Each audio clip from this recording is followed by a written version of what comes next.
Hello viewers, welcome to my channel. ఈరోజు మన వీడియోలో హై ప్రోటీన్ గల సోయాబీన్ కర్రీ ఎలా చేయాలో చూద్దాం. ఇది రైస్లోకి అలాగే చపాతీలోకి కూడా చాలా బాగుంటుంది. So let's welcome to the process.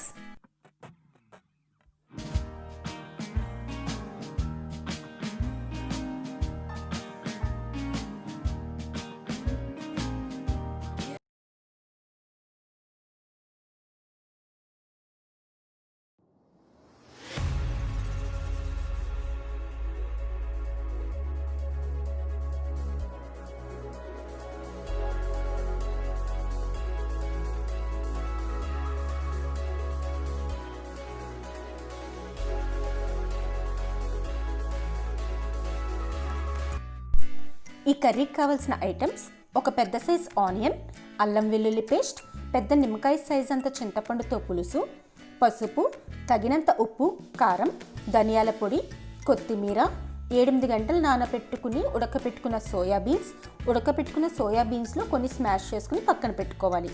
ఇప్పుడు ప్రాసెస్ చూద్దాం.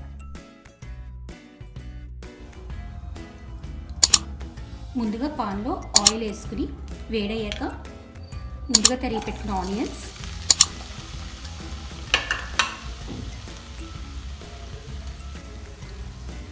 ఒక నిమిషం కలుపుకుని అల్లం వెల్లుల్లి పేస్ట్ వేసుకుంటున్నాం.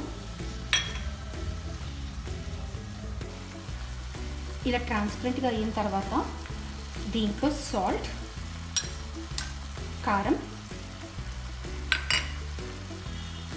ధనియాల పొడి, పసుపు ఇవన్నీ బాగా మిక్స్ చేసుకుని ఒక 2 మినిట్స్ మగ్గనివ్వాలి.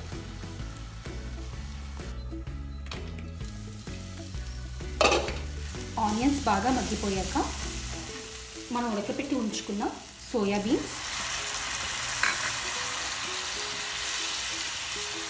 అలాగే ఇందాక స్మాష్ చేసి ఉంచుకున్న సోయాబీన్స్ రెండు కలిపి వేసేసుకోవాలి. ఇలా బాగా మిక్స్ చేసుకున్న తర్వాత చింతపండు పులుసు వేసుకుంటున్నాం. యాక్చువల్గా టమాటో వేసుకోవాలి. స్టోన్స్ ఉన్న వాళ్ళు టమాటో ప్రిఫర్ చేయరు కాబట్టి దీని బదులు చింతపండు పులుసు వేసుకుంటున్నాం. రెండింటితో టేస్ట్ చాలా బాగుంటుంది. ఇలా బాయిల్ అవుతుందిగా కొత్తిమీర కూడా వేసుకుని ఇంకో 2 మినిట్స్ కుక్ చేసుకుని డిష్ అవుట్ చేసుకోవడమే. 2 మినిట్స్ అయ్యిందండి. ఇప్పుడు సాల్ట్ చెక్ చేసుకుని సర్వ్ అవుట్ చేసుకోవడమే. ఇది చపాతీలోకి అయితే కొంచెం లిక్విడ్ కన్సిస్టెన్సీ తక్కువ ఉంటే బాగుంటుంది కాబట్టి వాటర్ తక్కువ వేసుకోండి. అండ్ స్మాష్డ్ సోయాబీన్స్ 50-50 వేసుకోండి.